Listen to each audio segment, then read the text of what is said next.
খুশির সাথে কি বলছে? আল্লাহুম্মা আনতা গোলামি ওয়া আনা রব্বুক। সে ব্যক্তি কি বলছে? আল্লাহ তুমি আমার গোলাম, আমি তোমার রব। আমি তোমার রব আর তুমি আমার গোলাম। সে অনেক খুশিতে ভুলটা করে ফেলাইছে।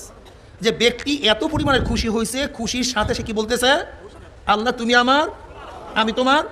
এই উদাহরণ কে দিছে? খোদ নবী আলাইহিস সালাতু, মুসলিম হাদিস। আল্লাহুম্মা আনতা গোলামি ওয়া আনা রব্বুক, তুমি আমার গোলাম, আমি তোমার রব। এখন কি বলবেন? মুসলিমের হাদিস। যদি শামসুস তাবরিজি রহমাতুল্লাহ আলাইহি আল্লাহর আন্দাজ না এই কথা বলার কারণে শিরক হয়, তা যেই ব্যক্তি আল্লাহকে নিজের গোলাম বলছে এবং নিজে আল্লাহর মালিক দাবি করছে, সেই ব্যক্তি কি হবে? নবী আলাইহিস সালাতু বলছেন এই ব্যক্তি কেন ভুলটা করছে? অনেক খুশিতে। তা অধিক খুশিতে কেউ যদি ভুল করে তাহলে কি হয় না? শিরক হয় না, আবার মুহাব্বত বৃদ্ধি পায়। দেখেন